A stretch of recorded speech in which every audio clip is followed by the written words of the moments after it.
Grab your favorite caffeinated beverage and get cozy because you are listening to Mindful as a Mother with Paige Bruce and Lindsay Adams. This podcast is not intended to be a substitute for therapy or the therapeutic relationship, and the information given in this podcast is purely for educational purposes and is not intended to replace the advice of a professional. Hello and welcome back to Mindful as a Mother. My name is Lindsay and I'm here with Paige, but I'm also here with a very special guest. Today we have Carina. Say hi, Carina. Hi. And today we're just going to be talking about parenting neurodivergent children while you are also neurodivergent. So, Paige, do you want to say hi real fast? Hey, everybody. So we continue to talk about how important it is that we have a variety of different voices on the podcast, and that includes people like us going through the things that we're going through. So we're neurodivergent. We have children that are potentially neurodivergent, and we're really just trying to survive the journey. And I think sometimes it can be really lonely. So this is just a really good way for us to be able to expand our reach and get some of the experience from other people. I totally agree. And I just love to hear other people's perspectives too, because sometimes I forget that not forget, but I'm in my own little world a lot. And so it's nice to see how other people deal with some of the same things when maybe sometimes I feel like I'm the only one. Carina, tell us a little bit about yourself, your kids, and your family. Okay. I'm from Austria, Vienna. I grew up here, and my kids are 3 years old and 5.5 years old. I'm married to my husband. We are together for around 16-ish years. So basically from when we were teenagers to adulthood. And I got my diagnosis when I was like 32. I'm turning 35 now this year. And I highly suspect my husband and my oldest to be neurodivergent too, because of some of the symptoms, the behaviors, and we were both working. I'm working as a trainer, so like I share knowledge, and my husband is in IT, so he's programming a lot of stuff, and my kids are really fun, but it's really exhausting at times too, especially when there's a lot of change and transitions, and yeah, but still we try to have a lot of fun with everything. Yeah, transitions are very hard. If you're comfortable, can you tell us what you're diagnosed with? Yes, of course. I got officially diagnosed with ADHD, depression, and general anxiety disorder, and I am self-diagnosed autistic. So I have not an official diagnosis for that yet, but that's where I want to go next. What is the process like in Austria of getting an autism diagnosis? Just out of curiosity. In Austria, since we have universal healthcare, it's a little simpler, but it takes a long time. Some people wait up to a year, but usually you get you go to your doctor, your general practitioner, and then you get I don't know the word in English. You get a paper which transfers you to a clinical diagnostician, and you go there and get your testings done. Oh, okay. So, but it takes a long time to get into the doctor and to do the testing. But it's not as expensive as in other countries, but it takes a long time. So most people self-diagnose before they get their official diagnosis, as far as I know. Yes, I think especially adults too. Usually there's if you're going to pursue a diagnosis, there's a feeling of oh, I think that this is me, or you wouldn't pursue the testing, right? Yeah. And it's interesting because I'm very open about my ADHD diagnosis, especially at work. When I am talking about myself, I always tell people that I live with ADHD. And I have so many adults coming to me. So yeah, I got my diagnosis several months ago, and I'm living with the stigma, and I'm so happy that you're talking about this openly. And some people are coming this is a personal question, but where did you get a diagnosis from? Because I think I might have ADHD too. And I'm like, that's not too personal of a question. I'm happy to share because I think that we are underdiagnosed in Austria. So we have a big stigma around mental health, and especially about ADHD. And so people are not diagnosed, but they identify with a lot what I experience. And so I'm like, yeah, maybe you're on this somewhere in the neurodivergent spectrum.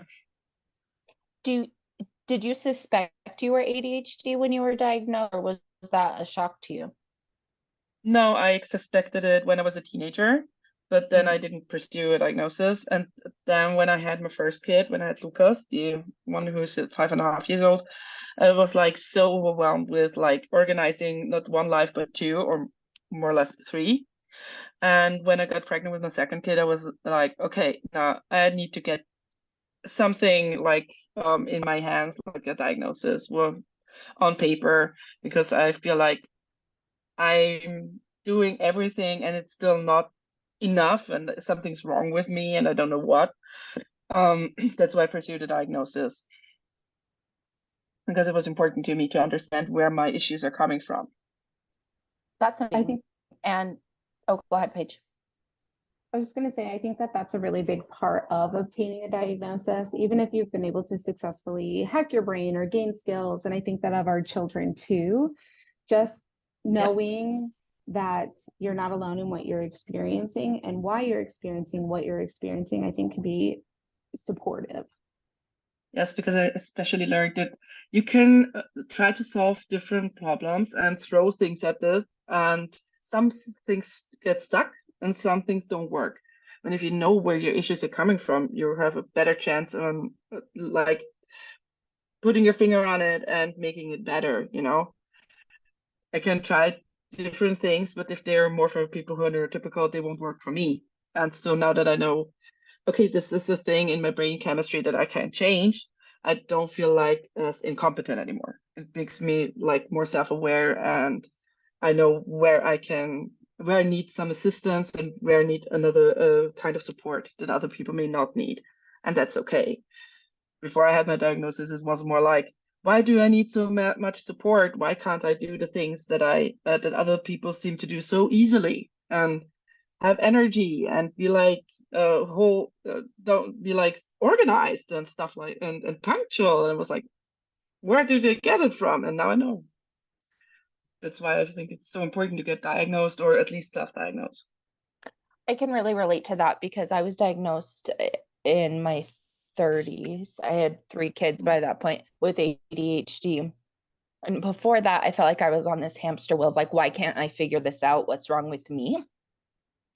And the diagnosis really helped me be like, oh, it's not a character flaw that I have. Mhm. These are just areas that I need support in.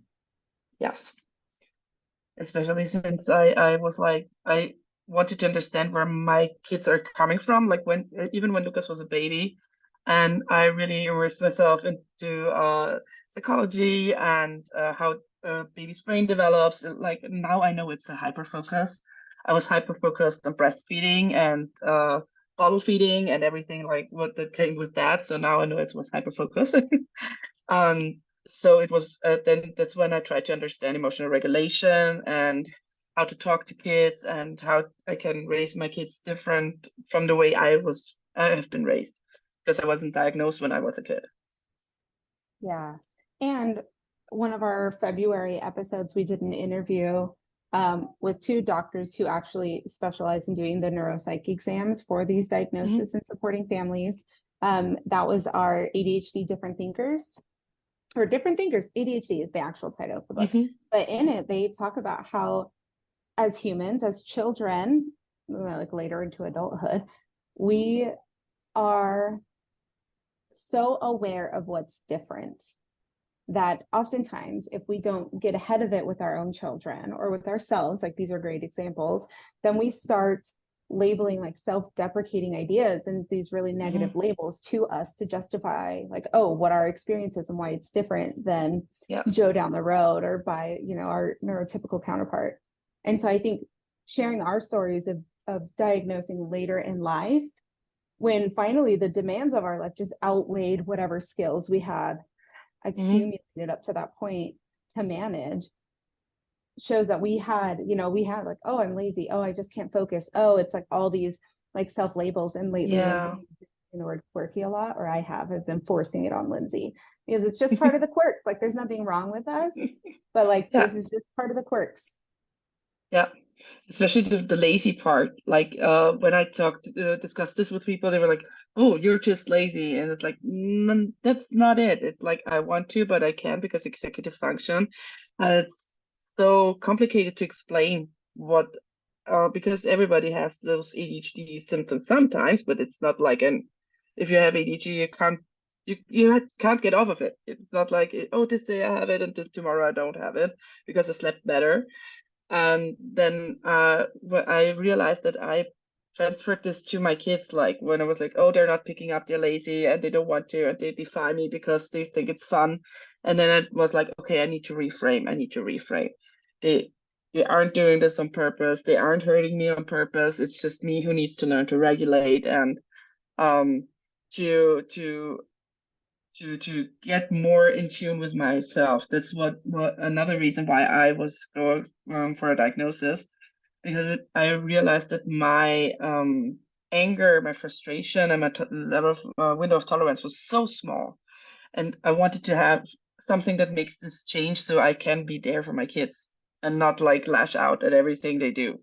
Especially since Lucas was more like a sensitive kid. He cried a lot, he was loud, and he was always moving. So like I was like, he has ADHD and he was a baby. Um and it drove me crazy too, because I was like, I couldn't handle it. Now with those years of experience, I would be able to handle it better, definitely. But it's a thing that I think is very important. What are some things that you've done to work on your emotional regulation and increase your window of tolerance? Following you, following Casey Davis. I started with Casey Davis, and I followed a lot of parenting TikToks. I fell into this rabbit hole, and I tried new things. I'm in therapy too, and I just tried to find those things that help me, like the breathing. And I follow another educator who was like, yeah, if your kid flips the lid, and she made this hand gesture where she puts her fingers up, and I was like, and then you close the lid, and sometimes it's really like the mental thing, like I need to close my lid, and then I breathe out. And I try to drink some water. My kids do regulate me sometimes when I'm not realizing this. So they breathe with me and we help each other getting better. And for me, I realized it's very important to understand how my brain works, like really the neurological side of it, and how the nervous system works. And of course, and I'm teaching some parts of it weekly in my workshops when we talk about communication and where it goes wrong and why it's how to give constructive feedback and stuff like that. So then we talk about how the brain works and why kids can't lie, and how we handle our frustrations as adults, and that we have to teach as the kids. And to have this on my mind every week helps me remind myself on where they are, where I'm at, what my point of view is, and that I just sometimes need to take a breather. And my husband supports me too. I told him one time that if I'm getting too mad because my brain shuts off or goes into crisis mode, he has to get in between the kids and me. So he has to protect them from mad mom. I call myself my mad mom because it's like I can't get out of it on my own, and that is okay. And I talk to my kids after that. So I take accountability and responsibility for my actions too. And I think that helps a lot. I I love that. I also love the physical reminder of like your husband, because that helps your brain recognize like, okay, I need to regulate now, even Yes. watching him move in between you and the kids. We've Yes. talked a lot about the struggles that come with being neurodivergent, but what are some of your victories and strengths that you've seen in this journey? That being talkative has its perks. for example, because I'm talking a lot, as you maybe realize, and being a trainer and giving my knowledge to other people helps a lot. A victory of mine is when a person comes to me and is like, I have ADHD and thank you for talking so openly about it. A lot of self-acceptance. I love myself way more. I'm basically a proud ADHD person. And because when I got the diagnosis, the stigma was there and like what ifs, and I wish I don't have it. I wish it was normal. And now I'm accepting myself and say, I am my own kind of normal. And that's fine and it's okay. And especially since I try to learn so much about it and how it relates to my kids feel a lot more love. We fight less. I'm not yelling as much anymore as I did before, and my kids love each other. Those like those victories through the struggle, through the yelling, through the saying mean things, and the threats that they still love each other. We love each other. They tell me, "Mommy, I love you. Mommy, I will miss you when you're doing the podcast interview." And so they went into the room and like, Mommy, I will miss you. And I said, I'm right here. I'm coming back to you. So although I am getting mad and I'm late and I'm stressed, I can share my love too. Like this intense emotions that you have, not only the negatives, but the positives too. I think that's really important. I've been working for my own self in recognizing all of the different, I call them superpowers from existing the way that we do. And I just keep reminding myself of them. Like, and it helps because I'm a therapist, so I get to remind people of their superpowers all day long. Or like, I work with a lot of high achieving women because oftentimes they have ADHD. I was like, you're high achieving. I was like, you're probably an extremely creative problem solver. I was like, you probably Yeah, have solutions that's what came to my mind too. Yeah. Yeah. Because And so even because with my kids, sorry, I I want to. that's okay. Even with my kids, I work to try to see a lens of like, oh, I could see it as this child is screaming and wailing at the smallest inconvenience, or I could see this as, yeah, she's a highly sensitive person. So the Yeah. same amount of space in her body where she felt that pain, she also feels like joy and love and empathy. Yeah. I realized that one of my other like superpowers is like this when this problem solving part, because sometimes people ask me questions like, okay, we can do this, and my brain shoots in 3 or 4 or 5 different directions what we can do with a certain situation. Sometimes gets too much and then I have to rein it in. But people are happy like, oh, I didn't know we can do that and we can do this. And sometimes it really helps, like we have a laundry system. And my husband was at first a little apprehensive because it's like a little complicated, but it works for us. And it was like, oh my God, it's such a great solution. I didn't think it would work, but now it works. And one time he told me, everything you do, it helps the whole family. It's you do it for you mostly, but it helps the family because it makes some things easier. So having this, like, I can take unique approaches is very, very cool. I see it with my kiddos too, that they have like this problem solution. Sometimes they're rough, of course, because they're little, but they are creative thinkers too. And I'm very open with them about my ADHD too, especially with Lucas, who's the oldest one, because I want him to see that it's not a bad thing and you can't talk about it. So I think that being open and not judgmental is another thing that makes me unique in that kind of way. And it allows you to be such a great support for your kids. Like you said, you suspect that they probably are neurodivergent. As they're growing, it's going to allow you to be such a great support to them through the struggles that may come for them. Yeah. Can you share advice you would give to someone who's newly diagnosed? A piece of advice? I'm not sure I didn't hear it correctly. Yes, What do we tell advice them? you would give to another mom. Yeah, be kind to yourself. That's the most important thing, because you're on the beginning and you will grieve things and you will get mad and you will still have all of those emotions, and be kind to yourself, give yourself the time to process, because that's the most important thing, to realize, okay, what are the bad parts, but what are the good parts? Because at first I went through the bad parts, like, what if I would have known earlier? What would I be different? Would I have studied psychology? Would I be a therapist? Would I have struggled in relationships and finding friends and keeping contact? And after the bad stuff, there was like the good stuff. Oh, but people come to me and talk openly about things. I can laugh, I can be spontaneous, and I can help other people see that it's not that bad to be neurodivergent.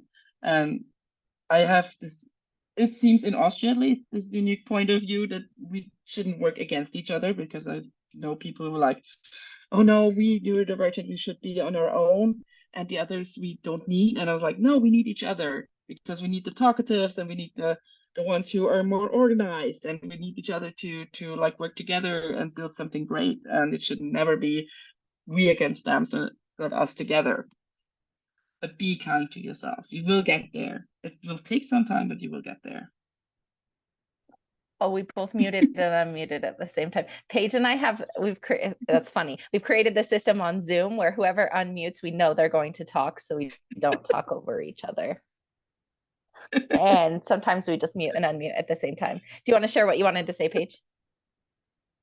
I was just going to say that I love the idea that you said Austria is becoming a little more open-minded. And again, for I think a majority of our audience right now lives in the United States. So maybe if we could take a minute to share, like, where's Austria?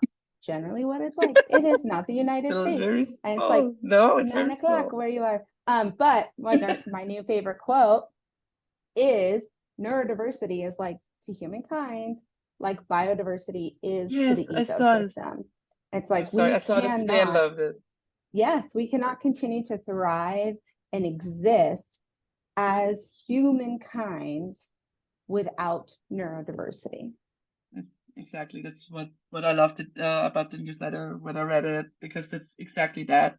Especially when people, when they are scared about people having ADHD or being autistic, and it's like, even if you get a bump on the head, if you divert from what is considered a normal brain, kind of you're divergent. So if there has anything happened to your brain, any kind of trauma, you could be considered that. So normalizing those terms and being like, okay, we're all working differently, and all our brains have maybe something that doesn't work like it should be, what is considered normal. You could benefit from this. I think we're more like equal in numbers than we think, because only those who are officially diagnosed are accounted for. But still, then we have one company in Austria. They said there are 15% of people in Austria who are neurodivergent, despite being the average of 3%. So we are quite a lot. So we are more than we think, and we can only work together. So, and there's no diversity everywhere. We accept it so easily. We accept that every cat, every dog, every pet we have is different from each other. So why are we making a difference between us humans? It's something my brain can't comprehend. Everybody can be equal. I totally agree, and I love the thinking about how we accept like pets and animals. Why can't we do that for each other as human beings? Is there anything else you feel like you want to share? I think it's really important to educate yourself on basic neuro things, like, how does your nervous system work? It doesn't matter. I mean, I think it's more important for people who live with ADHD than maybe it is for others. Because if you understand where your stress is coming from, where your triggers are coming from, you can work better on them. In my workshops, I use Richard Lazarus, this stress model, where you can see people have a filter, and some have a better filter, some have a worse filter, or like all the stressors that are out there. So I have a very sensitive hearing, I can hear everything, which can be fun sometimes, but it is annoying too. And if you go right down, you can see where your stress starts and how you can resolve it. And Lazarus is pretty easy because he says you can do it like you change the situation. I can leave a certain situation, so I'm not in the place where that stresses me out. Or you take your emotions into consideration, which most of the time looks like, oh, well, it is like that, or oh, it's not that bad that something happens. And for me to know, okay, I can either change the situation or try to have another outlook on a certain situation, helps me with my kids a lot. So like, okay, now you're jumping up and down. Maybe we need to go out. I need to change the situation. Okay, it's too late. Now it's like 10 p.m. 9:30 p.m. in Vienna. I can't go out with you, but maybe you can take a bath, or maybe we can jump around and then take a deep breath and like, okay, whoa, the day is now over. And I see it in my kids. I see it especially in Lucas, who is like more kind to his brother, because his brother is 3, and he cannot always regulate. And if he wants the toy, he wants to have it, and he is really able to say, okay, mommy, he can play with that. He can destroy it. It doesn't matter anymore. I feel like it's important to not underestimate our kids. My 3-year-old can formulate really good apologies. He can give feedback. That is something when I tell my clients at workshops, they're like, oh my God, he's only 3. And I'm like, yeah, if my 3-year-old can do it, I can expect it from a grown-up and an adult too. So they can do so many things. They are amazing. My kids are so funny to watch it. They love each other. They teach me a lot where I need to work on. Because sometimes it's hard to understand if they're like having fun or are they really like fighting. I think that's something we can learn. And I don't know, it's an interesting journey to have those kiddos around you. And I think I wouldn't have gotten a diagnosis if I didn't have them, because they're the main reason I went for it. And don't be afraid of ADHD. It's cool. I think if you're accepting it and if you find people who understand you and appreciate you, you can't do anything wrong, and you can really thrive with it too.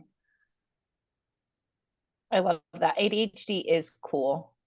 Well, thank you so much for coming on our podcast and sharing your experience with everybody. We will put your social media handles in show notes so everybody can go check out your stuff if they're interested in your workshops or anything like that. But just thank you so much. Yeah, thank you. I really appreciated you inviting me. It was a lot of fun. Do you remember those toys from when we were kids where you would fit the different shaped pegs into the different shaped holes? Yeah. That's a lot like parenting, except when you have a neurodivergent child, using traditional parenting techniques is like trying to put the round peg in the star hole. That's exactly how I felt when I discovered that Sam was neurodivergent. I knew that traditional parenting techniques and even the approaches that I was taught in grad school, they didn't feel right in my soul to like supporting who he was as a human. And they also just weren't effective. And that's when I discovered the power of responsive parenting. Exactly. So if you are like us and are interested in tailoring responsive parenting techniques to your neurodivergent world, check out our Parenting Your Neurospicy video series. You can find it in our Stan store at the link in the show notes. Thanks for coming to Mindful as a Mother podcast. If you'd like more of us and Mindful as a Mother, you can find Paige at Instagram at Parenting with Paige and Lindsay at Linz_Adams LCSW. Find us on TikTok, Instagram, and in our Facebook group, Creating Community and Smashing Parental Stigma, Embracing Mindful Motherhood and Positive Parenting. Thanks so much, and see you next time.